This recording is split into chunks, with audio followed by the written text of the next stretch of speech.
Hi, I'm Ed Del Grande, and today we're talking about standby generators for your home. A lot of people ask me, what's the best kind of standby generator to purchase?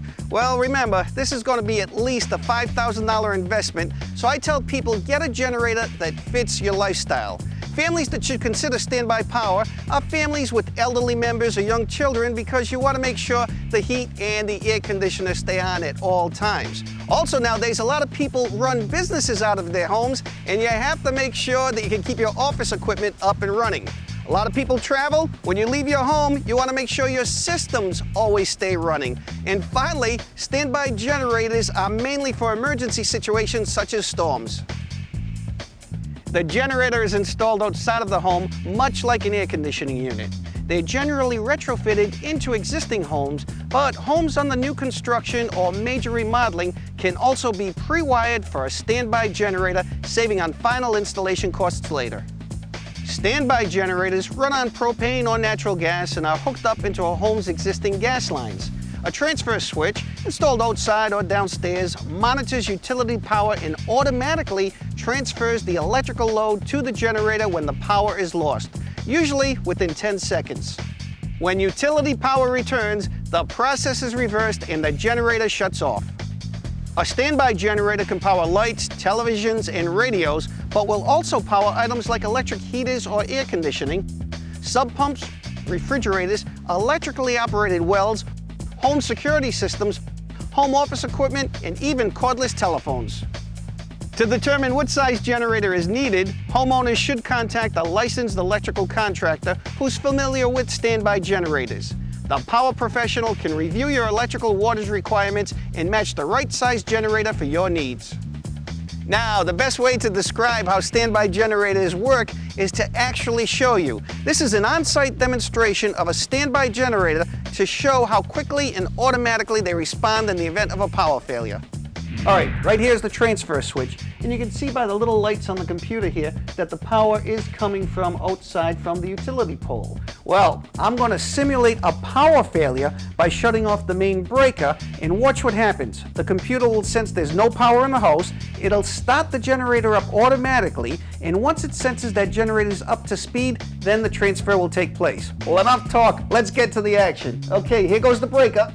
There we go. I'll turn on the light so you can see what's happening. Now very soon, you just saw the click right over there. Hear it? The generator has started up, and this model will only take 10 seconds. And there you go. Life in this home went on uninterrupted.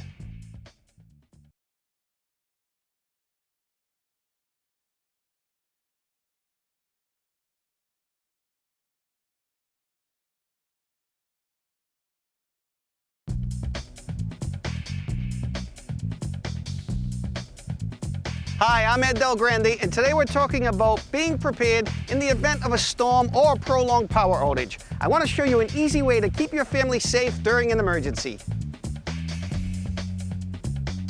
Well, the best way to prepare is to make sure you have a generator well in advance of the storm. That way you'll be prepared.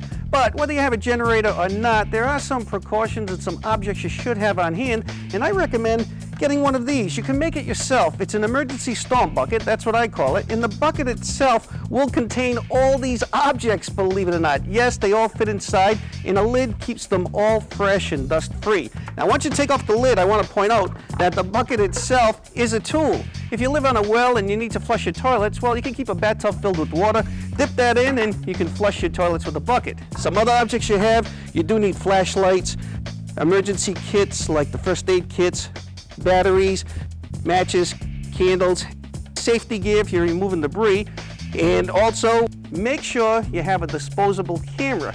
See, this camera can document all the damage, or can even take pictures before the storm so the insurance company can see just what you lost. Speaking of losing things, you want to make sure that you have some of these trash bags or freezer bags. Keep your property deeds, documents in there to keep them nice and dry. Have some magic markers, the real thick ones like the carpenters use, so you can leave notes in case of an emergency.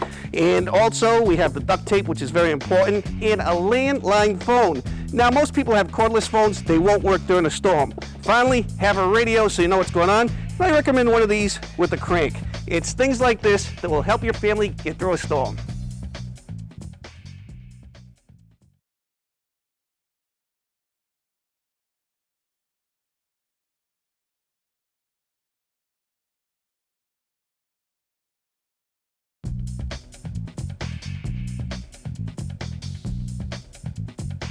Hi, I'm Ed Del Grande, and today we're talking about certain issues you should keep in mind before installing a standby generator. Most people don't realize it, but it can take up to 3 weeks to get a standby generator installed. So, the best time to start is now. Homeowners should have a consultation and site visit with a local generator dealer or electrical contractor. Getting a generator permit and making sure the generator meets local ordinances, addressing flood risk, noise and electrical codes also take additional time. Consider what size standby generator is right for your needs. Most residential generators range from 8 kilowatts to 125 kilowatts. Smaller size generators from 8 kilowatts to 17 kilowatts are often popular for essential loads, meaning a few key predetermined appliances, or for a whole house application, which would require a higher kilowatt generator to power everything in the house. Generator manufacturers will often feature a wattage calculating tool on their internet websites to help give you an idea of what size generator will suit your needs by indicating what appliances you want to power and adding together the total wattage needed. Because installing standby generator requires running fuel lines and electrical wires, you'll need people like a licensed pipe fitter, electrician, or general contractor to come down and check out the job before you get started. They'll match you up with a generator that'll fit your needs.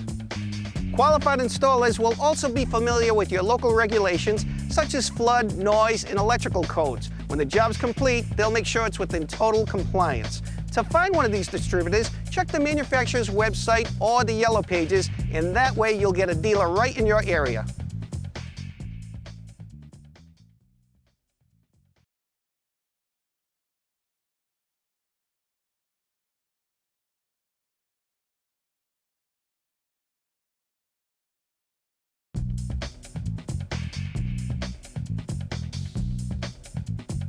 Hi, I'm Ed Del Grande, and today we're talking about generator options for your home. Basically, it gets down to two choices: standby generators and portable generators. Standby generators are permanently installed and they turn themselves on and off automatically. A portable generator can be moved from location to location, but when you use them, you can only power up a few appliances and you will have to run extension cords to those appliances. There are also other concerns to keep in mind when using portable generators. Now let me show you some of the safety features you have to keep in mind if you do use a portable generator. First of all, the sizes usually range from 3 to 8 kilowatts, so that will power some major appliances, but it won't power an entire house. Speaking of the house, never use a portable generator inside a house or a garage. It has to go outside in a dry, well-ventilated area and no closer than 15 feet to any windows. Now you will have to run power cords through those windows, and here are the outlets, and remember, the power cords have to be heavy duty and properly grounded, and never run a cord from the generator into an outlet of the house. You don't plug it in. You run your cords directly to the appliances you want to power up. Also, back here is the fuel tank, because they do run on gasoline, so that means every 6 to 8 hours you have to fill it up. When you fill it up, make sure that you shut it off, let it cool down, because you are working with gasoline and you don't want to start any fires or create a dangerous situation, and always store the fuel safely. Those are the safety tips to keep in mind with portable generators.